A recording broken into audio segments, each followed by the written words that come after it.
Syed Naser served as a civilian interpreter for the U.S. military in Afghanistan for 3 years before a company he started with his brother provided anti-mining support to an American military contractor. He says that when his family was not a part of the 80,000 Afghans airlifted from Kabul when the U.S. withdrew from the country, there was a target on his back. In fact, the Taliban, he says, killed his brother. Then they abducted his father at a family wedding.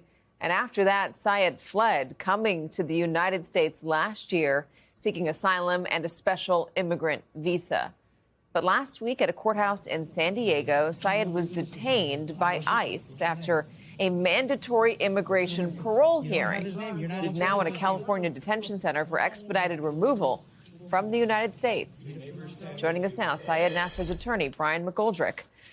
Brian, thank you for joining us. First, I want to ask you, how is your client? Thanks for having me, and thanks for being interested in this case, Katie. I think he's still pretty dismayed that this is happening to him. He never expected that he was going to come here and be put in prison. So that's really disturbing, as it should be.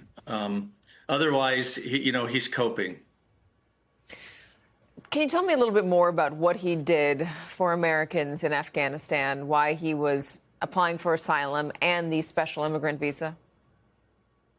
Well, he was, right out of college, his first job was an interpreter at the Kabul Military Training Institute, where he was translating for American servicemen at the institute. And then, as you pointed out, later he and his brothers started this company, and they were traveling all over Afghanistan to bring heavy equipment that we were using at our bases. And they were doing this at great risk to themselves. You might be safe in Kabul, you might be safe in Kandahar, but even 10 years ago, when you would leave those cities and travel through the countryside to get to your next place, it could be really dangerous. There were insurgents out on the road all the time. And so it was really putting him at risk.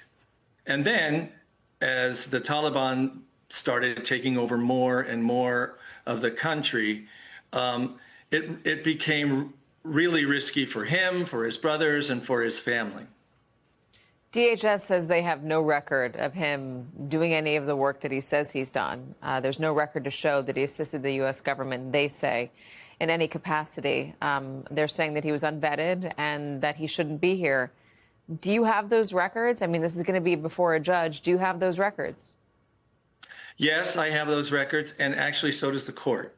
That's already all been filed. So it baffles me for the government to say that they have no records. And also, this idea that he hasn't been vetted doesn't make sense to me either. If they want to vet him, they should go ahead and vet him. They don't have to put him in prison in order to vet him. That's my first response to that. And second, they took his biometrics when they invited him in and gave him parole. They took his biometrics when he asked for a work permit. And at our last hearing, the judge was ready to set us for an asylum hearing. The judge can't do that unless he's been vetted. And she specifically asked the attorney for the government, do you have the background information to allow us to go forward with an asylum hearing? And the attorney for the government said yes. So there's a real disconnect there between what the attorney for the government said at the hearing and what the information officer for DHS had to say the other day. There has been a disconnect between many of the attorneys that we've heard and what the administration is putting out via their spokespeople. I want to play Senator Thom Tillis, Republican from North Carolina, on Naser's detainment.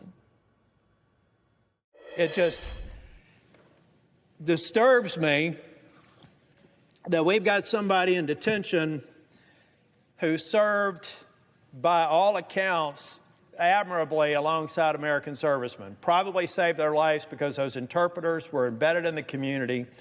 And I think we owe it to this person to get him out of detention and into some status to determine what country he should go to. I'm not necessarily arguing that he should stay in the United States, but I am arguing that he shouldn't be in detention in California after his service indirectly and directly for our country.